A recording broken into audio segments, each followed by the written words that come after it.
So the Sixers had a really tough loss this past Friday. They lost to the Pistons 114-105.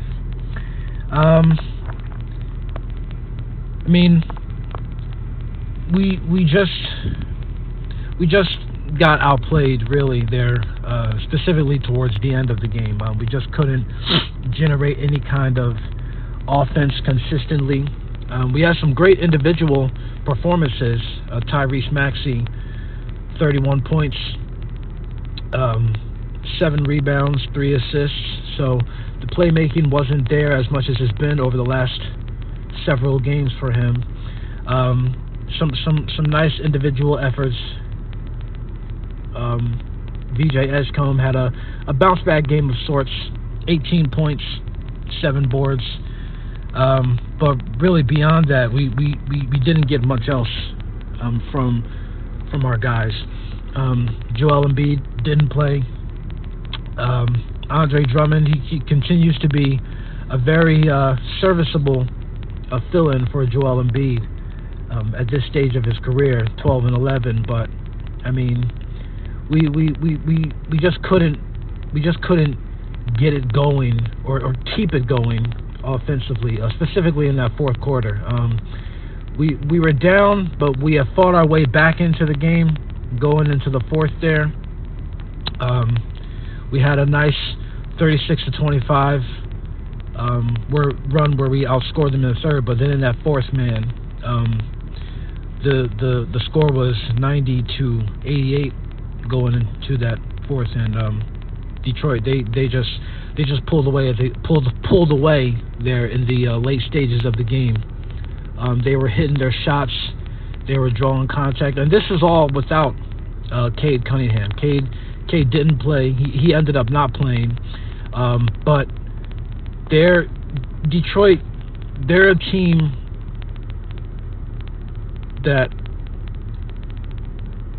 you know, their makeup is one superstar and a lot of great role players. I don't know that any of those other players besides Cade Cunningham has been all-star level. I look at their team, and they got really solid contributions from everyone. Karis LeVert made some really big shots, some really big threes there. Isaiah Stewart, you know, he's really grown as an offensive threat.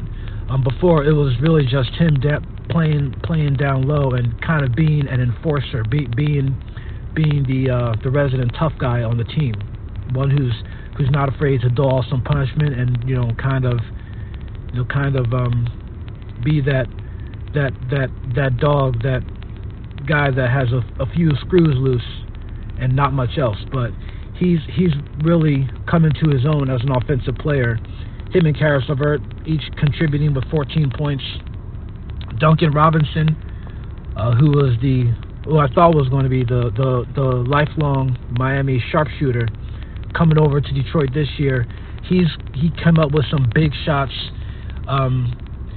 Javonte Green, the forward for the Pistons, who I really never heard of until this year.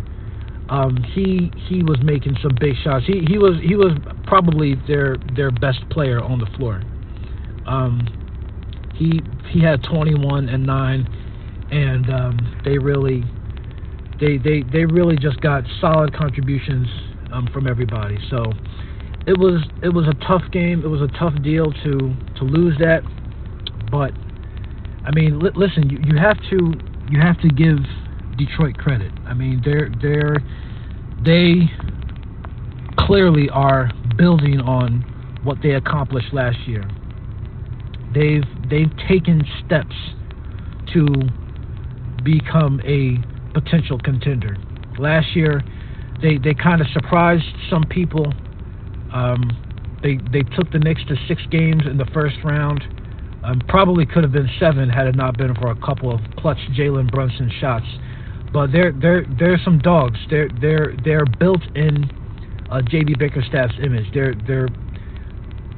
not quite those throwback teams, those bad boy Piston teams of the late '80s and early '90s, but they clearly want to play that brand of basketball, that brand where, hey, you know, we're tough guys, and we're going to make you work for every shot. We're not going to give you everything.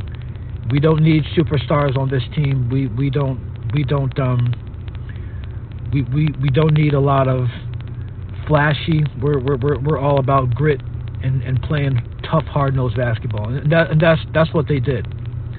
So I have to give respect to them. They're clearly a team that's on the rise, and I wouldn't be surprised if Sixers have to cross paths with them again at some point beyond the regular season. I think we have one or two more games against them this year, so hopefully we'll be able to get that one when we play them again. But they're a team that's I mean, they have the best record in the East for good reason, because they play their style of basketball.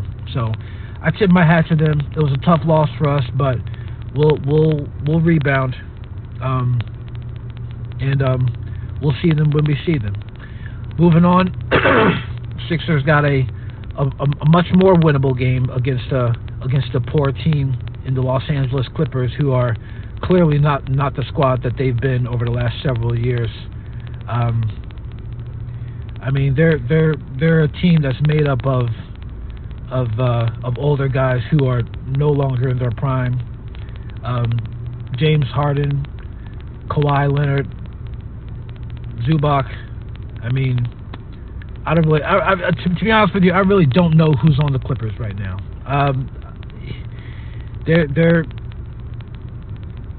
Yeah, it's really hazy. All I know is that James Harden and Kawhi Leonard are both on the team, and I don't even know if they're both healthy enough to play. I haven't checked the scouting report or the injury report. But they're 4-9. We are 7-5. So this is, and we're back in the confines of Xfinity Mobile Arena, or the whatever it's called. I still want to call it the Wells Fargo Center, but I know it's not called that anymore. Nevertheless, this is still a winnable game, so let's put this Pistons loss behind us. Let's get ready for this game. Try to get back on a winning track. Joel Embiid has not played the last couple of games, so he should be fresh for this one. And I think that having him back on the floor for us will make a big difference.